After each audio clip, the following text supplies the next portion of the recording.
Hey, how's it going, everybody? SEMA starts this week. Tomorrow, I'm actually going to be flying out to Las Vegas first thing in the morning, and SEMA is going to be running basically, look at my mic over here, basically Tuesday, Wednesday, Thursday, Friday. Basically, just want to hop on and go over some of the things as far as what I'm expecting. I've gone through on my phone the list of all the different exhibitors that are going to be at the show. Luckily, most everybody, with the exception of one company, is going to be at the North Hall and like the mobile electronics area. There's one company that's really close in the Central Hall, but everybody's going to be close by. And so I just kind of wanted to hop on and be like, hey, what are we expecting? Like, what kind of new stuff is going to be released? There are some companies that have started, it's Monday, kind of announcing some stuff online. And so I kind of wanted to just run through the list as far as some of the things we can look forward to.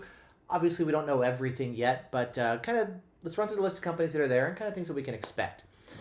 So let's start off with the radar detectors. There's going to be Escort and there's going to be Uniden.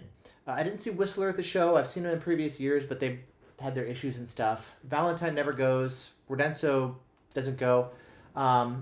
So basically it's just Escort and sorry, what did I say? Uniden. All right, so let's see. Can I push this over? Does this go? So with Escort, one of their big things is they've got the new camo version of the Redline 360C. It's the same thing. It's the same detector. But I don't know if there's going to be anything new for them to share. So maybe we'll get a chance to see the new camo Redline 360C. If so, cool. If not, okay. So there's not really anything new there.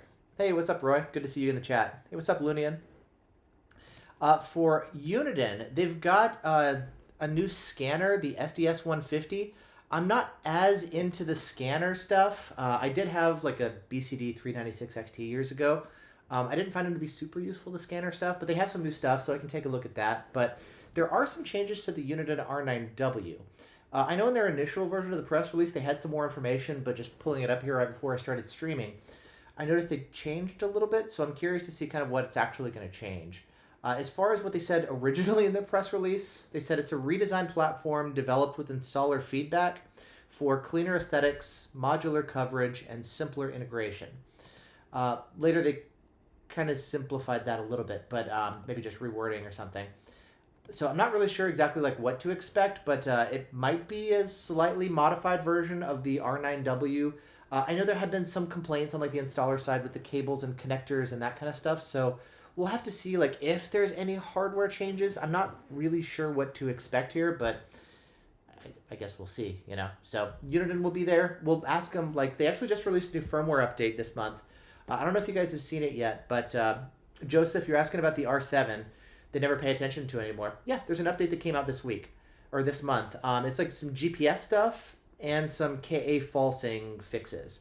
So the GPS fixes are for basically all of their windshield mount detectors, and the KA falsing fixes are for the newer detectors. So for the basically most everything except for the R3 and R7, but all of the other R series detectors. So there is a new update available. Funny enough, it's 1.53, which is the same firmware version number as one of the international firmwares, even though that's totally unrelated. So I guess we'll ask them about that. I know a lot of you guys, if you're curious about the laser jammers, so curious what's the status on that? I'll bring it up with them. We can talk about it. I know with Uniden, they don't always want to be answering stuff. If we do an interview back and forth on camera, sometimes I talk to them beforehand, and then afterwards I'm like, okay, cool, I'll just sit down, I'll do the video myself, and then just share what they shared. So sometimes companies like to do interviews, sometimes they don't, but either way, I like to kind of talk to them and just share what I find, So I guess not too much on the radar detector side, we'll see, but as always, it looks like there's a huge list of companies on the Dashcam side, so let's start with that. So we're going to go in alphabetical order because I'll just figure there's whatever. So 70Mi. They've got a number of different dash cams. It seems like they've been working pretty hard. There's the T800. I've got one of them sitting here. I've got another one in the closet. 4K front and rear, plus a 1080p interior cam. They're going to be having a new camera, which I don't know if it's announced yet. It's going to be a simpler one. The T800 is one of their flagships. They're going to have a newer one that actually does look pretty exciting and interesting. That one I don't know if they've announced yet, so they did talk to me about it, so I don't know if I can talk about that one yet, but there is going to be some stuff from 70Mi that I actually am pretty interested in. This company seems to be working pretty hard to try and like actually make something pretty awesome. Like they had that X800, the omnidirectional one, which I wasn't a huge fan of. The T800, high-end specs and features and stuff, that one seems pretty nice. They had some reliability issues, but it seems like they've been working on that kind of stuff. So we'll, I guess, have to see how well that works. Plus, some of their new stuff does seem to be pretty nice. So that one, I think, is probably one of the companies that I'm more so looking forward to. Dino, you're asking, do you anticipate new Unitons in 2026? At this point, I just want them to like fix their existing detectors and release the laser jammers. Like, I'm not as interested in new stuff from Uniton. I'm interested in them fixing everything. Like make your K-block filtering good. You know, it's behind the Valentine and it's behind the Escorts. Like, release the laser jammer stuff, get that working properly. So I think that's probably the priority right now, more so than releasing like an R10 or an R11 or something. So maybe they will, but like, I think they need to make sure all their current stuff is like on point. Okay, moving on to Blackview. So this one, they actually do have quite a bit of new stuff. So from Blackview, they had the Elite 8. So that was a dash cam that's like 2K front and 2K rear, but it's got the low power parking recording with really quick startup times. And I think there was something else, I forget. They're going to be releasing that, so 2K, but there's also now going to be the Elite 9 and the Elite 10. So the Elite 9 is going to be 4K front, 2K rear, and the Elite 10 is going to be 4K front and 4K rear. So that sounds actually pretty awesome. So, man, I'm trying to remember. What was the other thing besides the low power parking recording? There was something else. I know HDR they've added to the DR970X. Maybe the 2K rear cam was a new thing on the Elite series. But basically higher resolution for the rear cam, which I think is really important because they've been using this like 1080p cam for the rear, which is like a potato. The quality is it's bad. Like, it's not good. So I've been trying to think in my head of like how to say it nicely on camera when we actually get to the show, but I'm probably just going to call it a potato because like it is. It's not great. So they got their new like Elite series. So they released the Elite 8, 2K. They're all Starvis 2, which is great. Elite 9 is 4K front, 2K rear. Elite 10 is 4K front, 4K rear. I've been testing the Elite 8 a little bit. What I found is like I've been wanting to swap it in, and the front camera can't actually, you can't like unplug the old front camera and plug in the new one, which I was kind of surprised about. I thought they would just be like swap, plug and play, because it's, I don't know. I mean, you think like for the newer model, like you just upgrade to the new one, you can just use your existing mount, but the camera is a little bit bigger, so it doesn't fit in the mount, which is kind of surprising. The rear cam, I don't think it comes out of the mount, so we're probably just going to have to replace it. But hopefully the power and the wiring and stuff, I think that's the same. So that should be good. But basically front cam, front mount, and rear cam is what we'd have to swap to upgrade. I'm curious about how the Elite series and like the DR series is going to compare. I think the Elite series is better based on features. Are they going to keep selling the DR970X Plus, for example?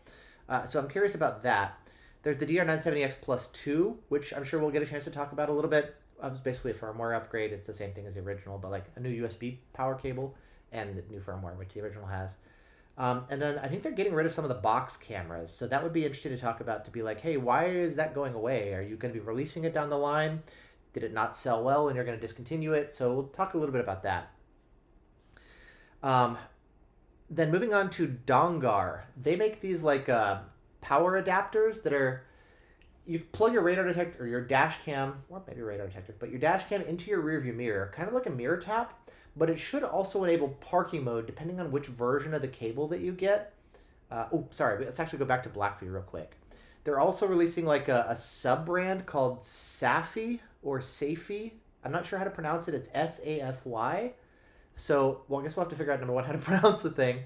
But it's like a lower-end dash cam, so it's got like an LCD in the back, which the current models don't have, like the tube-shaped one. But kind of like lower-end sensors. So, stunning 4K with the Sony Starvis IMX415. That's like the Starvis 1 4K sensor. So they do add HDR, which is nice, but it's kind of a lower-end one. So I think they're trying to get to some of the more more inexpensive options. I'm not sure if that one actually has cloud support. Let me search on the website. Yeah, I don't see anything as far as cloud capabilities. So maybe a non-cloud model for the first time in like a decade or something from Blackview. Wow. Okay. So yeah, maybe it's gonna be a non-cloud model. So again, kind of a simpler one, I guess, for people who don't want cloud stuff. That would be an option. So they're coming out with that. Um, Not the kind of thing I'm interested in. I always like the best that's available. And I kind of wonder with the SAFI, like if they don't have the cloud, what's going to be the appeal? Because there's so many good non-cloud dash cams out there, and Blackview, their big appeal was the cloud. So if they get rid of that, then why get a Blackview or a SAFI thing? So that'll be an interesting one. I'm not sure about that. Coming back to the Dongar though, they make like the power cables to connect your dash cam to your rearview mirror.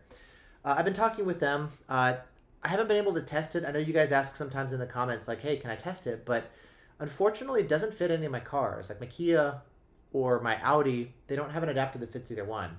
My mom has a Hyundai, but she doesn't have a powered rearview mirror, so it doesn't work. So I don't have a way to test it.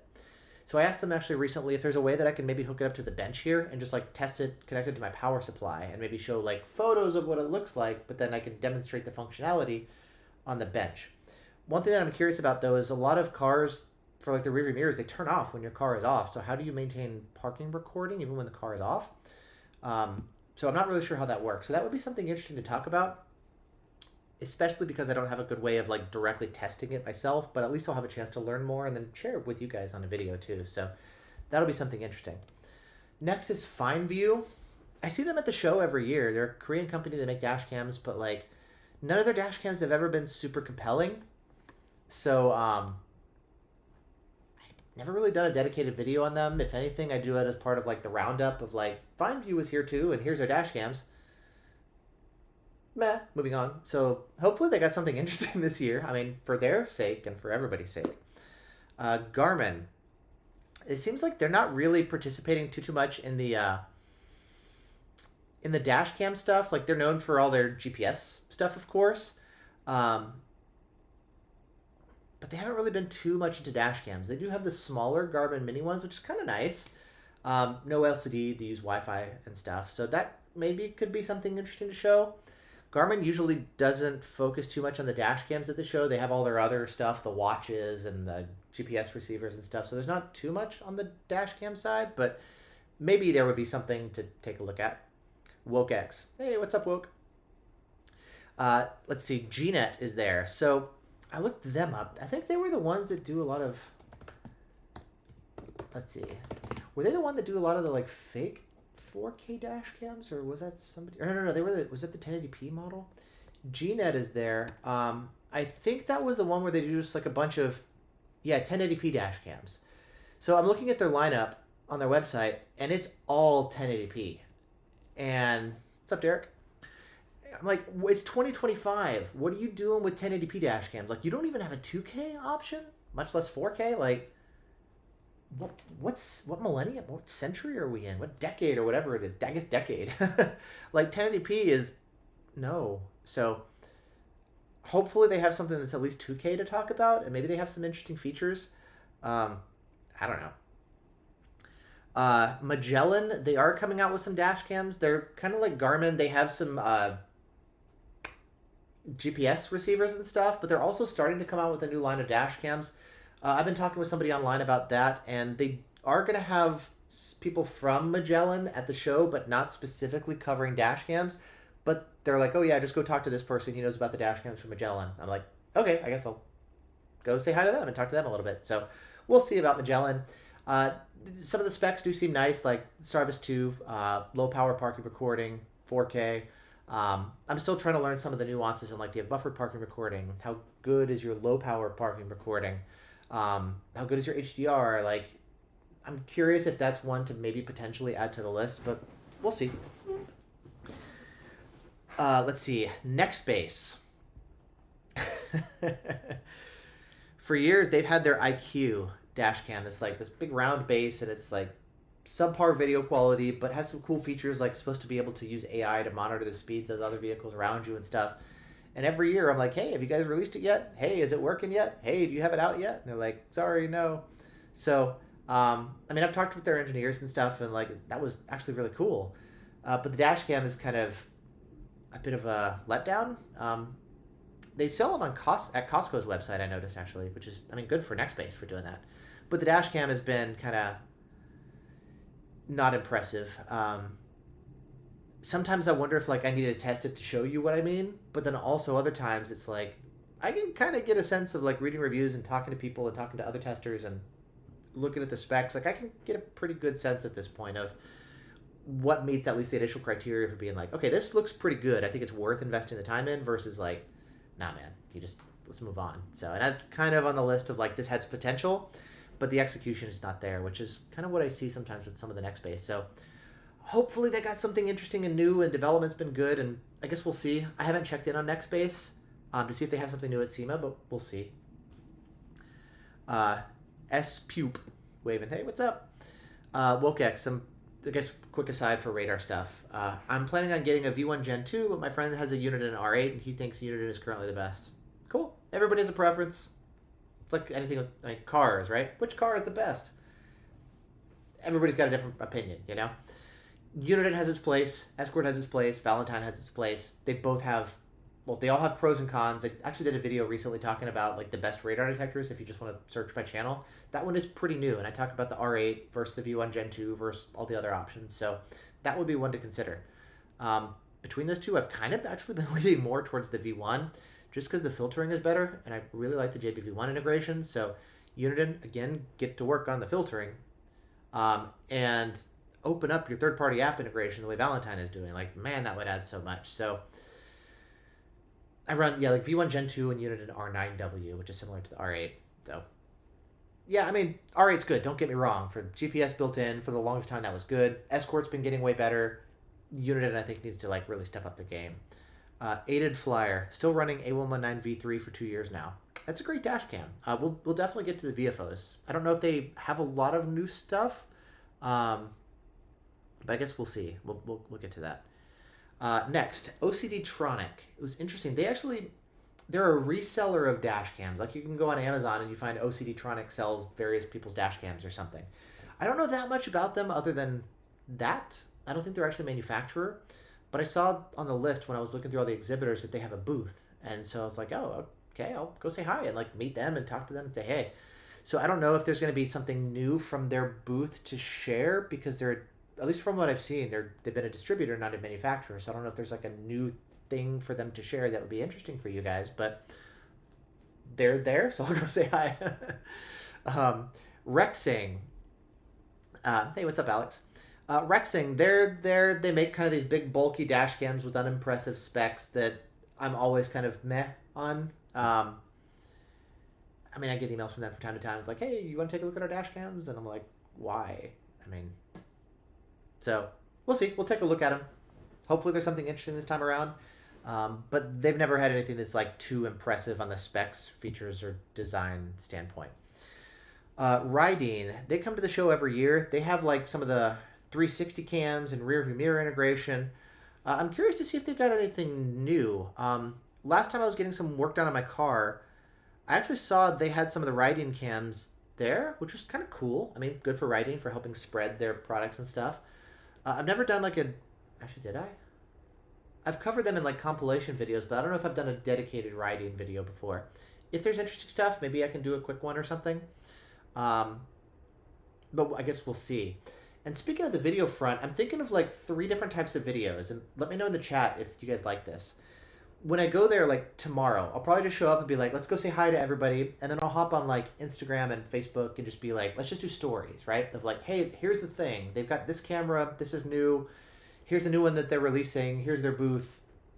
Cool. Like, I don't really know a lot about it yet, but I can just quickly share with you guys of like, here's some of the stuff that I'm seeing, right? Then as we start getting into the shows, I started scheduling all the interviews. We talk to people. We learn about all the products. And we do like full-on interviews of let's go into detail about all the new stuff that you guys are releasing. So that would be like part 2. Was like, not part 2, but like the second type of video, or like the full traditional long-form videos.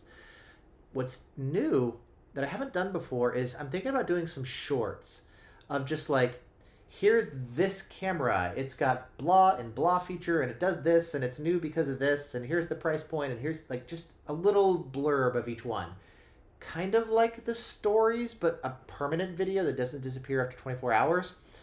And just kind of gives you a little bit of information about each one. And then if you want like the full discussion, you can just well, watch the full video of like the interview that I do with whoever is at the booth. So I'm kind of thinking about that with 3 different types of videos.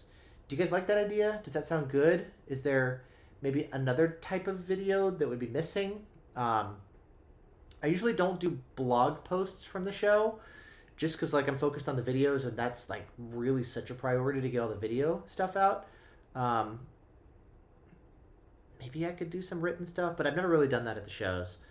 So anyways, let me know if you kind of like that idea with the different structures of videos, or if you would even like something maybe a little bit different. So I'm kind of playing with those ideas in my head right now. Misag, sorry if I'm mispronouncing your name, Misag Janami, are we expecting any new radar detector coming out at SEMA? Not that I've seen. Escort and Uniden are the only exhibitors that I've seen on the list, and I'm not aware of anything new. There might always be, of course, something new that they want to announce and release, other than like the Camo Redline 360C. Hopefully we get to see that in person. That would be kind of cool. Alex, let's see. Oh, tell me, okay, in the chat, here's something that's new. Oh, and the Uniden, by the way, there might be a slightly upgraded version of the R9W to make it easier for installers or something. So maybe that, but like nothing super wow. But again, I hope to be wrong. Jeff, long time fan. Hey, good to see you, Jeff. Alex, so we're presenting a new project on SEMA with my co-founder, Tech Platform, and new builds on Mustang and maybe Porsche. He's on the road right now. What are you guys releasing? Is it a new tech thing? Like, what kind of new project? Maybe tell us a little bit more here in the chat. And then also let me know later, like, something interesting, like what booth are you guys? Where are you located? What hall? That kind of stuff. I can always swing by when I fly out tomorrow. See you guys sometime. All right, so coming back to the dash cams. So the next company is Tanlink. They're Red Tiger / Wolfbox.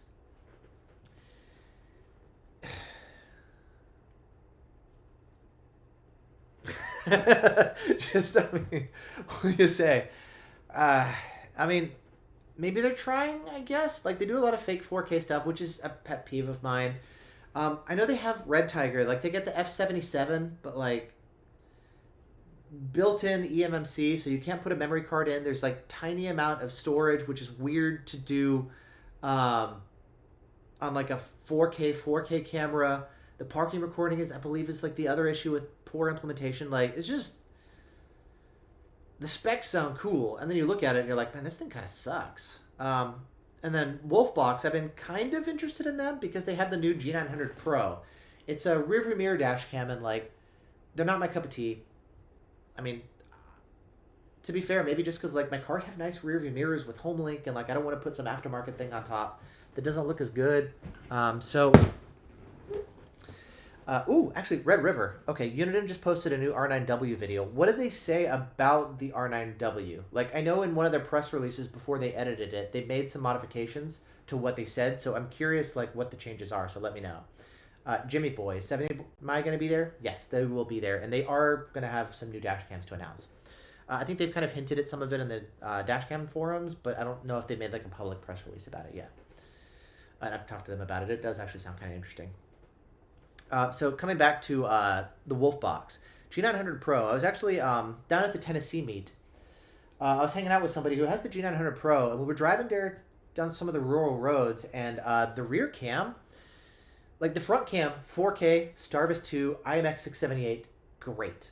Actual real 4K, awesome. But the rear cam kind of stinks to the point where like you can barely see what's going on back behind you. And for a dash cam that's literally supposed to be a rear view mirror, you can't see what's going on back behind you. Like, that kind of defeats the purpose, you know? So I've been seeing, like, again, I don't really run a lot of those, but, like, you need a good rear camera on a rear view mirror style dash cam, I think even more so than on a traditional dash cam. We actually had something leaving a Halloween party with the kids the other day where, like, some driver at night, we were leaving the party, kind of, like, cut us off and boom, came around us. And, it was actually kind of tough to see on the rear cam because I got a polarizer back there shooting through tint. It was actually kind of tough to see what was going back there. But like on a rear cam that's mounted externally that does not have a polarizer should be able to see what's going on back behind you at night. You know? So like I think that's really important for these style dash cams. And a lot of them, they'll advertise like we got an awesome front sensor, but the rear one stinks. And so I've been seeing that as like, oh, that's something that definitely needs to be on point. 2025, year of Thea, right? So the first Thea video was It was pre-COVID. So I think it was 2019 when it was released, or at least announced, not released, announced at the show, or was it 2018? End of 20, because SEMA is always like the end of the year, right? So end of 2018, end of 2019. Anyways, it's been 5, 6, 7 years, whatever it is, and we're still all waiting for Thea. So I know they announced like a new product. I don't know. Yeah, we're all wondering about Thea. So I hope so, because like, there's not been 2019. Okay, thanks, Aided Flyer. Again, there hasn't been that much innovation on the radar detector side, and Thea would be a big leap if it actually releases and performs as advertised. Jay, hoping to see an update video on dash cams. I've been looking for a good 5G LTE that isn't blurry at night. 4K setup. Yeah, so that's an interesting one. Blackview, I mean, they do the cloud stuff, but then their video quality kind of sucks. And so I've been looking at some of the other options, like the Vantrue and the 70mi and Thinkware. Like, there's a lot of companies that do cloud and have better video quality than Blackview, but their cloud isn't as good. So I'm still looking for one that has the good video quality, that also has good cloud stuff. Like, you mentioned, for example, 3-channel 4K setup. 70mi can do that with the T800. Vantrue can do that with the N4 Pro S. Vantrue's cloud stuff was a bit meh when I tested it. I haven't spent a lot of time testing. Well, actually, I don't think I've popped a SIM card in the 70mi cloud one yet to test it out. I think from what I read online, it wasn't quite where I wanted to be, so I haven't like dedicated the time. And also limited time. But like, that, I think that's a great question. Good cloud, 3-channel, 4K recording, all of that without having to compromise. I haven't seen that yet, but I would love to see that. So that's maybe something else I'll be kind of keeping an eye out at the show. So we'll see. And I guess speaking of cloud, we've also got the Thinkware U3000 Pro. I've got mine sitting here. I really wish, okay, Xavier, I wish A139 Pro would come back. Why? There's better dash cams out there now. Is it like the form factor, or what did you like about that one? Here, I'll grab my dash cam real quick. So, got it on the bench. I actually just set up like a little bench station here with like a splitter for 3 different dash cams, and yeah, so I can just easily test. But I've got U3000 Pro, so front cam. I've still got like the plastic on it. Or you guys want to be the ones to see like the plastic? Here we go. There we go. There's the plastic peel. So brand new. So here's the front cam. So still 4K, Starvis 2. I haven't done the lens yet. Let's peel this off real quick. There we go. I don't have like a, well, I guess I have a decent one. But anyway, I don't know. Sometimes like people like the plastic peel. But okay, so 4K. The radar has been improved. It's now like 62-ish gigahertz instead of 24. So it's no longer K-band. I used to have this issue sometimes with the U3000 Pro where the K-band emitter, if I drive by, depending on the detector and the filtering options that I have, if I have one of these, it can actually cause radar detectors to false. So I'm glad to see that they're switching to like 62 gigahertz, which should also help with like precision. I think there's like a wider field of view. Like there's some improvements to the radar stuff, which is nice. Also 4K, one of the biggest things, HDR. Awesome. That's been one of the things that's been critically lacking on the U3000 original that the Pro adds. So that's really cool as well. From some of the initial stuff that I've seen, Thinkware's HDR does help, but it's not as good as what I see from like the Vuroid, the Vantrue, the VFO, etc. Latin 04 Life 1. The Rove R2 4K Pro. So Rove is not going to be at the show. That is a fake 4K dash cam. That uses a 2K sensor. Should be called the R2 2K Pro. I like their app. That is one of the companies that is notorious for lying to people. They did just release like the 4K, the R2 4K Pro Duo or something. That is the first time they're actually doing a dash cam that has like a 4K Starvis 2 sensor. So it's all right for like a 2K dash cam, but just it is a company that's lying to customers like you to sell you a 4K dash cam while only giving you a 2K sensor. So just be aware of that. But I'm glad you like yours. Otherwise, besides that, from some of the other stuff that I've seen as well, the mount is kind of handy. Did they switch away from like battery to capacitor? I think they did on the newer versions on that one. Yeah, I'm not the biggest fan of Rove, just because I don't know. I really believe in being upfront and honest with people. Like, I don't know, it's just that's the thing for me. Anyway, coming back to Thinkware, they've got their rear cam, which looks like the same design as before. Okay, so let's see. You can install it for like vertical installations. It can point. Let's peel off the lens cover here. So here's the rear cam. Also, radar in the rear, and it is a upgraded like 62 gigahertz as well. Believe this is now going from Starvis to Starvis 2 for the rear cam, which is nice. Still has the same issue. We got to like plug in the power cable really well in order for the radar to work. There's been issues with like it works, but not my radar. I can record video, but not the radar. You have to plug in the power cable like a second time all the way to get it to work. So they didn't change that, which I guess is nice because you should be able to like upgrade from the U3000 to the U3000 Pro just by like swapping cameras and using your existing wiring. So that's nice, but that weird design quirk is still present. But that is a dash cam that I'm looking forward to testing. I'm kind of talking with them. I want to go to the show first. And let's do the video. Let's talk about it. Let's discuss it. Let's learn more about the details. And then I'll get into like my testing of here's the new features. Here's how they perform. I want to compare U3000 Pro to the original U2000 to the... And in my car, I also have the VFO A329S and Vuroid S1 4K, so I can do like a four-way comparison on those to take a look at like the HDR, for example. I mentioned that one's not as good as the competition. I can just like toss it in and see like how does it compare. Thinkware is also changing some of their cloud stuff to where now you're going to have to pay for it, especially in the US, I think, but like free overseas, but then paid in the US. But maybe that, I don't know. I got to figure out some of the new cloud stuff because that is changing. Jimmy Boy, have you tried Highway Radar for iOS or SpectraNav? Yes. Remind me once we get to the end of the dashcam stuff if we have time. I actually do have to head out here in a bit to go run errands and then pick up my kids and then stuff. So I'm kind of at the point now where it's like I just shot a video for my Bitcoin channel, got a live stream, got to run errands, got to pick up the kids, got to pack. I haven't even done that yet. I got a new Bitcoin miner that you can see right there that arrived like 2 hours ago that I haven't even unboxed yet. So yeah, just busy. So I don't know if I'll have time to get to that, but if I have time, we'll definitely come back to that. And same thing, Redenso DS1, we'll come back to that. Okay, Type S. They're at the show as well. They make, I've always seen them. They made some dash cams that advertise like 60 FPS. It didn't actually do 60 FPS. And right now their big thing is like some of the AI stuff. Their advertising stuff, wow, let's see, Type S AI.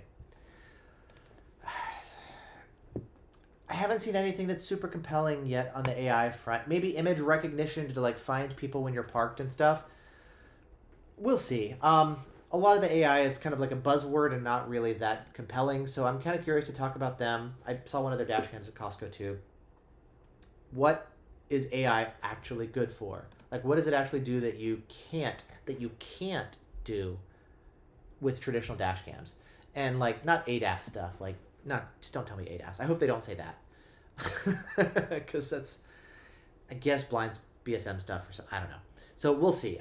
My expectations are pretty low on the AI front, just because I've never yet seen anything that could be good using AI with a dash cam. But I hope that as AI develops, like, it actually gets good.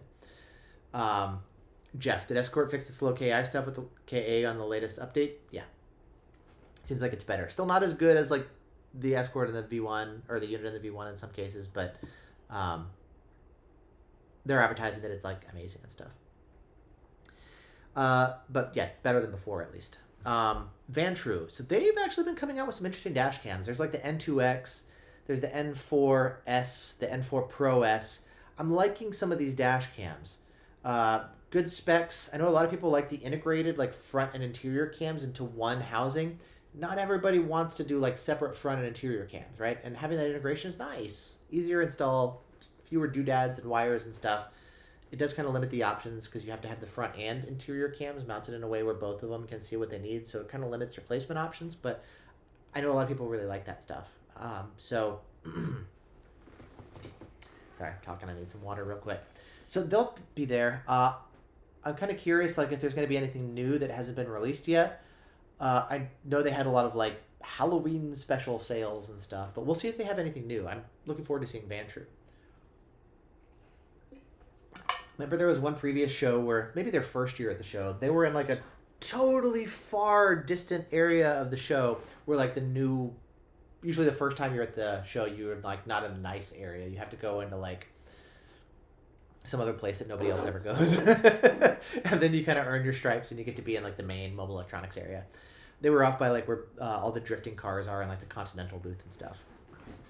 But they're now going to be in the main area, so it'd be nice to like talk to them. Let's see, what else? Okay, VFO.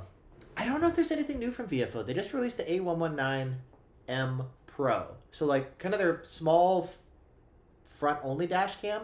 They had the A119 Mini and then the Mini 2. The A119M Pro is now the latest version that records in 4K, so Starvis 2. Something else is, in the video, I did a video just like sharing some sample footage. I've still got it running in the car. In the video, I talked about how it didn't have some of the features like the low power parking recording, but something that I didn't know at the time that I've added like as a pinned comment once I got corrected about that, is that that's going to be coming in a future firmware update. It does have a newer processor that does support like the low power parking recording. So when I'm there at the show, I want to talk to VFO and just be like, hey, let's talk about your new stuff. And also with the A119M Pro, what's new? Like what's coming to that one? Does it have low power parking recording? Does it also get hybrid parking recording? I'm curious, like, to ask them about, are they going to be doing cloud stuff? They have a beta version of their app that should allow over-the-air firmware updates, which I feel is something that's actually been lacking from VFO. Like, almost every company at this point is going to let you update your dash cam using the app. Like, that's a pretty standard feature. VFO's had an option in the app for firmware updates for years. It just never has worked. But now in the new beta version of their app that's available in the App Store, oddly enough, you don't have to go through test flight. Just weird. But there is an option. I haven't tested it yet, but at least they're working on that, so that's cool. So I kind of want to see like what's in development, what's in the pipeline, I want to ask them also like, I'm a fan of their dash cams. I like their focus on really prioritizing video quality with HDR, with new sensors, with like they're really working. They prioritize video quality more so than a lot of other companies, and that's something that I really like and appreciate. And I want to kind of get in their head on like what's your thought process for what you prioritize in a dash cam and why? Because I like a lot of the stuff that they're doing. There's some things I don't like the firmware updates. Like why the heck is that not implemented? Yeah, So, but a lot of the stuff that they're doing I do like. So I would love to talk to them about that kind of stuff. And this, Scott, your question here, AI should be good for stacking frames to pull license plates, but current implementations suck. I agree. Vuroid, the next company I want to talk about, they've got the S1 4K Infinite. We saw it last year at the show. Was it CES, I think? I got COVID last year, so I wasn't able to go to SEMA, like the day before. So I was sick, and I was like, man, this sucks. So I wound up going to CES instead. And oddly enough, my wife and my son have been sick with the cold for the past like 4 days. And I've been like, please don't get me sick. Please don't get me sick again. Please don't get me sick again. So I've been okay. I'm not sick. I'm good. So I'm excited because like, let's go to SEMA again. I love going to SEMA. It's so much fun. Like I love it. Great seeing all the people, of course. And new dash cams and stuff too. But it's getting to see people every year is fun from all over the world. But Vuroid. So they released their S1 4K. I've been testing it for a while. I've got another one. I think I put it up there as like a background prop right now for video, but I've usually got it sitting on the bench over here. Nice solid dash cam, good competitor to the A329S from VFO. Their AI thing for license plate recognition, I've tested it, but I haven't been very impressed. Like, how AI likes to hallucinate and make up stuff that's not true? I've kind of noticed that, where it's trying to do its best guess to restore license plates that are a little bit too blurry or on the edge of like legibility, and it just makes up stuff that's wrong. Like I noticed the VFO would capture the license plate, the Vuroid wouldn't, and so I would try to restore it from the Vuroid using their AI stuff, having the VFO as a baseline because it actually captured the plate, and the Vuroid would make up like nonsensical stuff that was totally wrong, and I'm like, what is that? Why it's hallucinating like. So I think one of the things I want to ask them is with the AI stuff, I know it's under development and they're improving it. Like that's AI, right? They're really improving stuff these days. What are the best situations where it works? Like how much motion blur can be present? And still be able to restore it? And like, does it work better in daytime or nighttime? Like, I want to learn a little bit more about the situations that it works best on. And to be fair, I have one installed in the car, and I could play with it, and I could test it myself and find out. But like, busy. So I want to talk to them a little bit more about this kind of stuff too. And then I know they mentioned last time that they're also going to be working on like lower end versions of the Vroid. There's like a 2K version and a 1080p version. So maybe we'll talk about that. What are the plans for the newer models, and what are the availabilities and price point and stuff now that the 4K version is out? So that would be interesting to talk about. And then as far as the list, that's kind of all I have here for like running through alphabetically. You can see we just got to V, and we got to the end. So that's the companies that are at the show. That's the stuff that I know about and I'm interested in. And with that said, let's run through a few more questions here in the chat, and then I gotta go to start. Gotta go. Let's see. Hayden 3V. I just watched your review video of the Cobra Rad 700i, and I wanted to say thanks for the help. You're welcome. I did have a video. I released one afterwards where I had some power off issues, and I was like, hey, the detector sounds cool, but I can't trust it. It's not reliable. It's shutting off on me without me even realizing it. Somebody in Cobra saw the video, and they sent me a replacement detector, which, knock on wood, hasn't had that issue at this point. So, and also in the chat, in the comments, nobody else has reported that issue too. And I was like, that's good to know, because here's my experience. But in theory, you want to be able to watch a review saying your experience is also going to be my experience. And if what I'm experiencing is different than everybody else, that's definitely important to know, And so I was like, all right, nobody else has reported that issue. The replacement copy that I have hasn't had that issue. And I was like, okay, it seems better. So I included it in my best radar detectors video. And I recently did an update for my website going over the best detectors. And it's the first time that I've ever included a Cobra in a best of list, which feels very weird. I've kind of gotten used to it at this point, but when first putting it on, like, man, that was a weird feeling. So yeah, it seems pretty decent now. Coming back to your question, Jimmy Boy, quick off-topic question. Have you tried Highway Radar for iOS or SpectraNav? If so, what do you think of either one? I played with SpectraNav briefly, but not too much, so honestly I don't remember. Highway Radar I played with for a while, off and on through the years. I've seen just various issues in the beta development process. With the UI, the icons, with getting the alerts to pop up. Like, I see it on Waze, but I don't see it on Highway Radar. I know he's working at this point on like fixing a lot of the bugs so he can get close to a public release, because it's been in beta and test flight forever. And that's part of beta. Like, stuff does not work properly in beta. I can't give people too much of a hard time, because beta is beta for a reason, right? But I've been playing with that. I've actually been enjoying R8. Duke's R8 is the app. It is an R8 specific app, but I've been liking a lot of the stuff better with the Waze alerts, with the ALPR stuff. It now does like aircraft notification. It integrates with all the Unity detectors. He's been adding ALP integration, which is actually the first time that I've seen a third-party app that can integrate with the ALP. I haven't been able to test it yet because I don't remember the Bluetooth code to my module. I haven't been able to find the module. I think it's buried somewhere in my car, so I'm not sure where it is to find a little 4-digit pin so I can pair it and test it. But like, there's ALP integration with a non-ALP app. So like, that's cool to see. So he's doing a lot of cool stuff. I can see the Awesome Gamer you mentioned. I'm really happy with Duke's R8 app and SpectraNav. Let me know in the chat also, those two specifically, how would you compare Duke's R8 and SpectraNav? Like, pros and cons of those. I haven't played with SpectraNav as much. And then also, Duke's R8, he said he applied for CarPlay. Yes, so that's another thing. You're right. He's been building some like navigation stuff, because in order to build, in order to get it approved for CarPlay, you need to have like a CarPlay approved reason. Not like a radar detector app doesn't work. But if you say, I build a navigation app that, oh, by the way, can also integrate with radar detectors on the side, that's cool too, but I built a navigation app, they'll approve you as a navigation app. And so for that reason, that's why Drive Smarter actually built navigation capabilities in their app, even though it kind of stunk. And it's gotten better now, to be fair, but they kind of, it seems like initially built it so that they could just get CarPlay and Android Auto integration. And Duke's R8 is kind of doing the same kind of thing, so hopefully we should have another option available. And actually maybe the first Unity app option that should, hopefully if it gets approved, integrate with CarPlay and allow us to get Unity stuff there. I'm not a huge fan of CarPlay. I haven't found it to be necessary or all that beneficial, but like I know it's a thing that people like. I think more so if they haven't tried it, they just want it as like, I want CarPlay integration like everything else. Check. But it's not that useful or necessary. But he's working on that. Coming back to the SpectraNav versus Dukes R8, both have their pros and cons. The dev of SpectraNav's UI is great. I really like their alert logging. And I think that part is better than Duke's R8 app.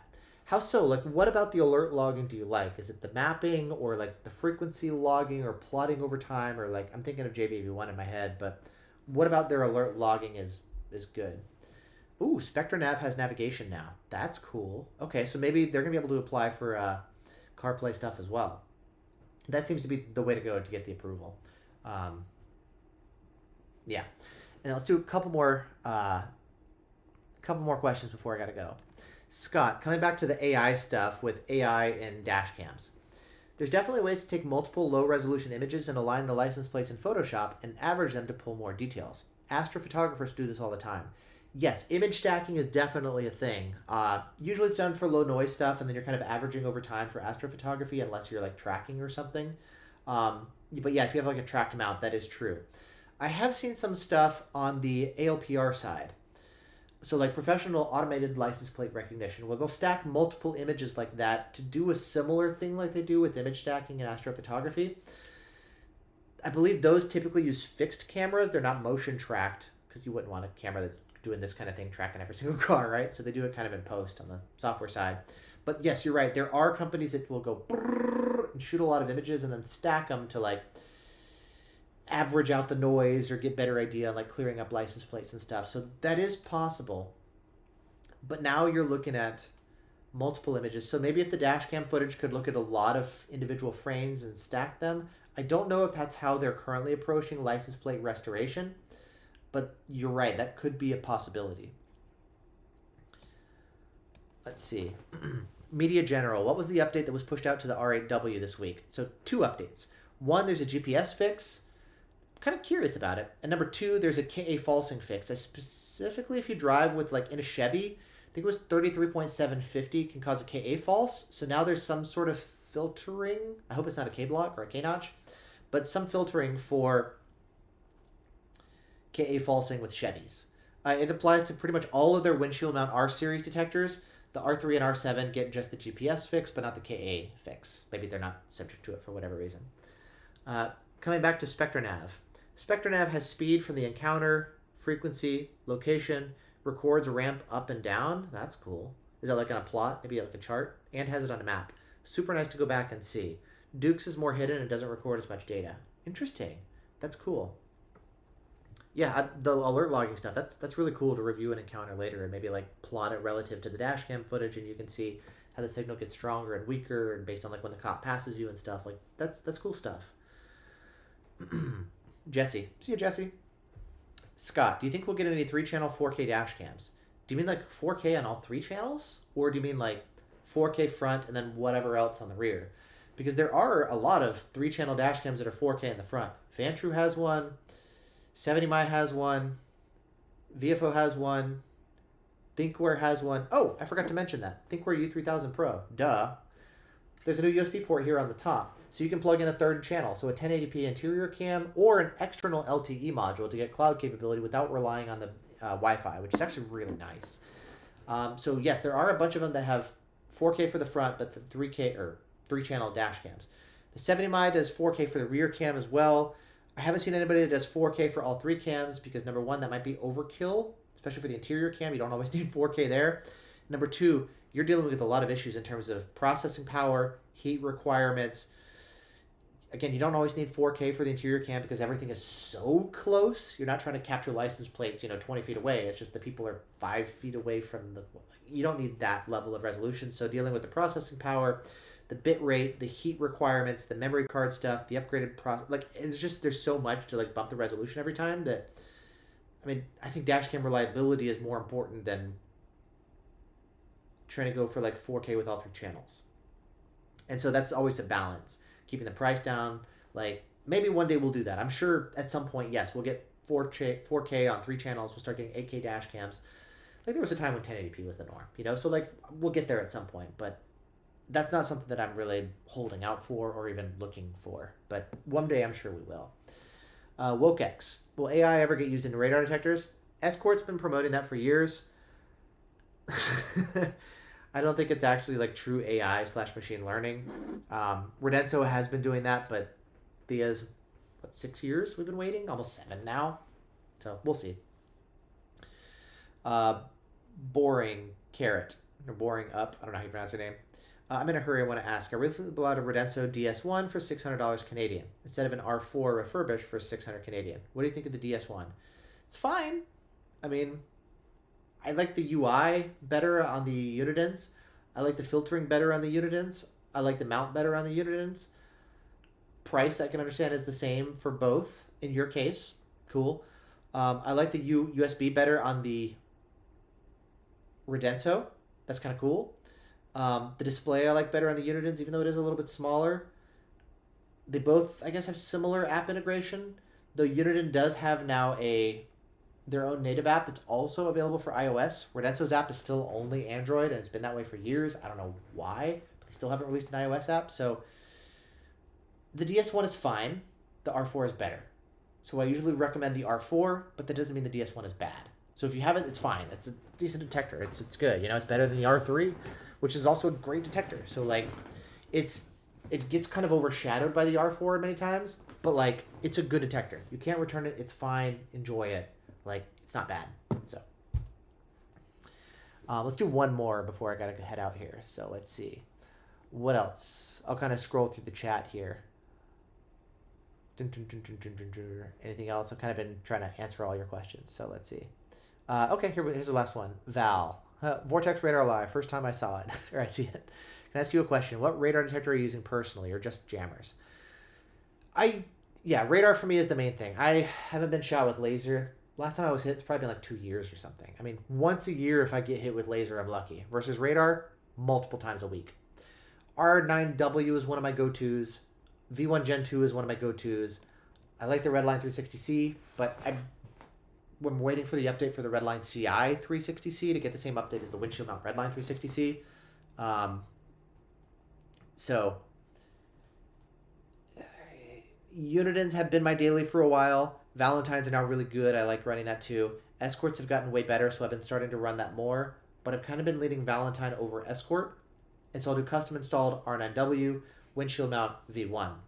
My preference, don't run what I run what's best for you, right? Like, you probably have different preferences, different driving locations. You want something more plug and play? Don't get a V1. Get an Escort. Like, again, watch my video on like best radar detectors or read my article. I cover that in more detail. Laser jammers, ALP, they're not going to be at the show. That's kind of still the go-to, but the Escort one has gotten better. The Unity jammers have gotten better. Stingers, they got the small fibers.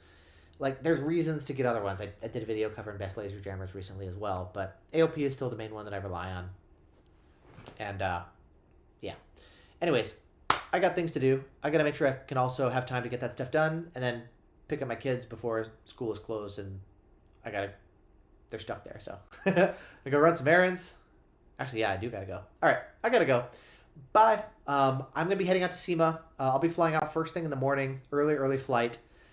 Tuesday is basically like saying hi to everybody. I'll be posting shorts on Facebook, Instagram. Follow me there if you haven't already and you want some stuff that's really new. Just Vortex Radar on Facebook and Instagram and stuff. So I'll just post some quick stories there. They're gone after 24 hours, but if you want to see like just really quick in the heat of the moment, that's where I'll post it. And then over time, I'll be doing like the long form interviews and then the shorts covering individual products. So that will take time to edit. I've got dinner scheduled at night for some of the nights. I've been trying to have to like calm down because I want to do editing at night. And I like meeting with people doing dinners, but like that takes away from my time to edit. So I'll be focusing on most of the editing probably next week when I'm back from the show. But I'll do my best to like get stuff out as soon as I can from anything that's super interesting. And like maybe Uniden and Escort, I'll try to get those out sooner. Just because like I focus more on the radar stuff and Dashcam will come later. So I'll do my best to get stuff out as quick as I can, but there's going to be a lot to do. So fly out first thing Tuesday, and I'll be there through Friday. I fly back Friday night. So anyways, thanks so much for watching, guys. I hope you guys have, have a great week. Thanks for hanging out in the chat. I got to go.